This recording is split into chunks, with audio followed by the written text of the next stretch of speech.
ଆପଣଙ୍କର ରାତିରେ ରୁଟି ବଳି ଯାଇଛି କି? ତାହେଲେ এই ରେସିପିଟି ନିଶ୍ଚୟ ଟ୍ରାଏ କରନ୍ତୁ। ହ୍ୟାଲୋ ଫ୍ରେଣ୍ଡସ୍, ନମସ୍କାର। ଆପଣମାନଙ୍କୁ ମୋ କିଚେନରେ ସ୍ୱାଗତ। ମୁଁ ଏଠି ନେଇଯାଇଛି 3ଟା ରୁଟି। ମୋର ରାତିରେ ରୁଟି ବଳି ଯାଇଥିଲା 3ଟା। ରୁଟିକୁ ଏମିତି ଫୋଲ୍ଡ କରିନେବେ, ସରୁ ସରୁ ପତଳା ପତଳା କାଟି ନେବା। ଏଠି ଆମର ସବୁ ରୁଟି କାଟି ହେଇଗଲାଣି। ରୁଟି ଗୁଡ଼ା ଆରାମସେ କାଟି ହେଇଯାଏ। ଆପଣ ଚାହିଁଲେ ହାତରେ ବି ଖଣ୍ଡ କରିପାରିବେ।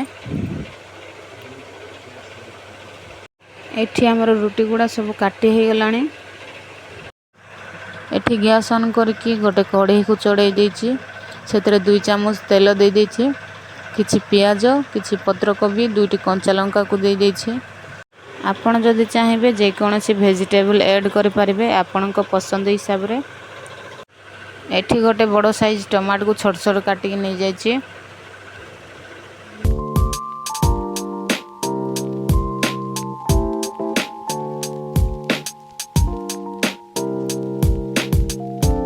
ଏବେ ଆମେ ସ୍ୱାଦ ଅନୁସାରେ ଲୁଣ ଦେଇଦେବା। ଲୁଣ ଦେଇକି ଭଲ ଭାବରେ ମିଶାଇ ନେବେ। ଏଠି କାଟିକି ରଖିଥିବା ସବୁ ରୁଟି ଗୁଡ଼ାକୁ ଦେଇଦେବା।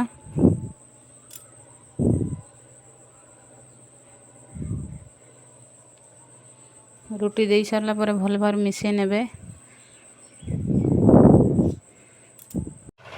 ଶେଷରେ ଆମେ ହାଫ୍ ଚାମଚ ଗୋଲମରିଚ ଗୁଣ୍ଡକୁ ଦେଇଦେବା। ଭଲ ଭାବରେ ମିଶାଇ ନେବା। ମିଶାଇ ସାରିଲା ପରେ ଗ୍ୟାସ୍ର ଫ୍ଲେମ୍କୁ ବନ୍ଦ କରିନେବେ। ଆପଣ ଚାହିଁଲେ ଫ୍ରେଶ୍ ରୁଟିକୁ ଏମିତି ବନେଇକି ଖାଇପାରିବେ। ପିଲାମାନଙ୍କୁ ଥରେ ନିଶ୍ଚୟ ବନେଇକି ଦିଅନ୍ତୁ। ଚାଉମିନ ଖାଇବା ଭୁଲିଯିବେ। ଭିଡ଼ିଓଟି ଭଲ ଲାଗିଥିଲେ ଲାଇକ୍, ସେୟାର, ସବସ୍କ୍ରାଇବ୍ ନିଶ୍ଚିତ କରନ୍ତୁ। ରହିଲି, ନମସ୍କାର, ଜୟ ଜଗନ୍ନାଥ।